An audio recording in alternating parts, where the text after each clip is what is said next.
دنیا کے 5 ایسے لینڈ لارڈ جو اپنی گورنمنٹ کے سامنے نہیں جھکے اور کسی بھی قیمت پر اپنا گھر بیچنے پر رضامند نہ ہوئے۔ زیم ٹی وی کی ویڈیوز پہ ایک بار پھر سے خوش آمدید۔ اپنی ساری زندگی کی کمائی سے بنایا ہوا گھر ایک ہی جھٹکے میں کوئی کیسے بیچ سکتا ہے، اور وہ بھی تب جب گورنمنٹ یا کوئی بلڈر آپ سے زبردستی خریدنا چاہتا ہو۔ آج ہم آپ کو ایسے 5 گھر دکھائیں گے جن کے مالکان اپنا گھر خالی نہ کرنے کی ضد پہ اڑ گئے، چاہے ان کو سرکار کا سامنا کرنا پڑا یا کسی مالدار بلڈر کا، لیکن انہوں نے اپنا گھر خالی نہ کیا۔ آئیے شروع کرتے ہیں۔ Number 5، Austin Springs. Washington D C میں واقع بڑے بڑے اپارٹمنٹس کے بیچ میں دبا ہوا یہ گھر آسٹن اسپرنگز نامی شخص کا ہے۔ 1980 میں جب اس جگہ پر بلڈنگز بننے کا آغاز ہوا تو کئی لینڈ لارڈز نے بلڈرز کو اپنی زمین یا گھر بیچ دیا، لیکن آسٹن اسپرنگز نے بیچنے سے صاف انکار کر دیا۔ آسٹن کا ماننا تھا کہ بلڈر اس کی جگہ کی صحیح قیمت نہیں لگا رہے۔ جب آسٹن کو اس کی منہ مانگی قیمت نہ ملی تو اس نے اس جگہ پر پیزا شاپ کھولنے کا پلان بنایا، لیکن ہوا کچھ یوں کہ آسٹن بینک کا قرضی ہو گیا اور اس کو اپنا یہ گھر آدھی قیمت پہ بیچنا پڑ گیا۔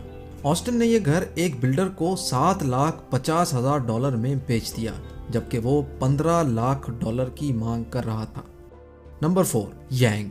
پہلی بار دیکھنے سے ایسا لگتا ہے کہ شاید یہاں پہ زلزلہ آیا ہے، لیکن اس 3 منزلہ عمارت کے مالک یانگ نے اس کو بیچنے سے صاف انکار کر دیا تھا۔ چائنا کی بڑھتی ہوئی آبادی کے پیش نظر جس جگہ یہ گھر موجود ہے وہاں چائنیز گورنمنٹ کو ایک ہائی ٹیک انڈسٹریل پارک بنانا تھا۔ یانگ کے گھر کے پڑوسیوں نے تو گورنمنٹ کے آگے ہار مان لی، لیکن یانگ چائنیز گورنمنٹ کو کورٹ لے گیا۔ سرکاری بلڈرز نے یانگ کے گھر کی پانی کی سپلائی، گیس اور بجلی کا کنیکشن تک کاٹ دیا۔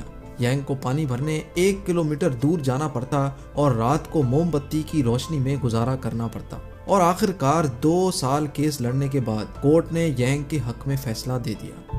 نمبر 3، میز فیلڈ۔ واشنگٹن میں چھوٹا شہر ہے جس کا نام ہے سیئٹل۔ وہاں موجود ہے ایک شاپنگ مال جس میں ایک عجیب و غریب سا سوراخ نظر آتا ہے، لیکن قریب جا کر دیکھیں تو پتا چلتا ہے کہ یہ مال ایک چھوٹے سے گھر کے ارد گرد بنا ہوا ہے۔ یہ بات ہے 2006 کی۔ ہوا کچھ یوں تھا کہ اس گھر میں ایک 84 سال کی خاتون اکیلی رہتی تھی جس کا نام میز فیلڈ تھا۔ اس وقت اس کے ارد گرد چند گھر بنے ہوتے تھے اور باقی ساری جگہ خالی ہوتی تھی۔ جب یہ جگہ کمرشل ہو گئی تو بلڈرز نے یہاں شاپنگ مال بنانے کا سوچا۔ انہوں نے باقی تمام گھروں کے مالکان کو تو قابو کر لیا، لیکن یہ خاتون یہاں سے ہٹنے کا نام تک نہیں لے رہی تھی، حتیٰ کہ میز فیلڈ نے $1 ملین کی پیشگی قیمت بھی ٹھکرا دی۔ بلڈرز نے بوڑھی خاتون کو مزید تنگ نہیں کیا اور اس کے ارد گرد شاپنگ مال تعمیر کر دیا، لیکن 2 ہی سال کے بعد وہ بوڑھی خاتون میز فیلڈ گزر گئی۔ اس کی وصیت کھولی گئی تو اس میں لکھا تھا کہ میرا یہ گھر بلڈر کو گفٹ کر دیا جائے۔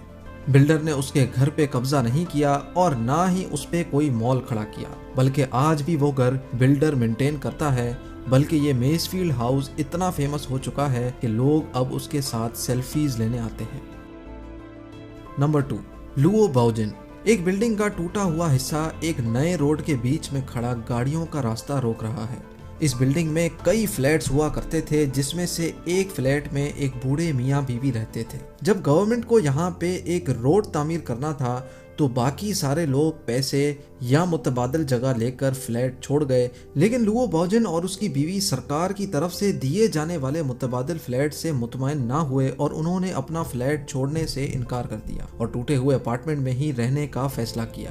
مجبوراً سرکار کو وہ فلیٹ اور اس کے آس پاس کے کمرے چھوڑنے پڑے اور اس کے ارد گرد روڈ بنا دیا گیا۔ اور اب باری ہے نمبر 1 کی۔ جاپان میں نریتا ایئرپورٹ کے بیچ میں ایک فارم بنا ہوا ہے۔ جب جاپنیز گورنمنٹ کو اس جگہ پر ایئرپورٹ تعمیر کرنا تھا تو وہاں موجود فارمرز نے اپنی زمین سرکار کو دینے سے صاف انکار کر دیا۔ کئی فارمرز آپس میں مل گئے اور کافی احتجاج بھی ہوا اور کورٹ میں لمبے لمبے کیسز بھی چلے۔ آخرکار فارمرز کے حق میں فیصلہ آ گیا اور سرکار کو مجبوراً ایئرپورٹ کا صرف ایک ہی رن وے بنانے کی اجازت ملی۔ فارمرز آج بھی وہاں ٹھیک ایئرپورٹ کے بیچ میں اپنے گھروں میں رہتے ہیں۔ ان کی گھر کی کھڑکی یا ان کے فارم پہ کھڑے ہو کے ایسا لگتا ہے کہ رن وے پہ کھڑے ہیں۔ ناظرین، یہ وہ ممالک ہیں جہاں کی قومیں زندہ دل ہیں اور عدلیہ انصاف پسند۔ مجھے امید ہے آج کی یہ ویڈیو آپ کو ضرور دلچسپ لگی ہوگی۔ ویڈیو کو ضرور لائک کریں اور ہمارا چینل زیم ٹی وی ضرور سبسکرائب کریں۔ اگلی ویڈیو میں دوبارہ ملیں گے۔ اللہ حافظ۔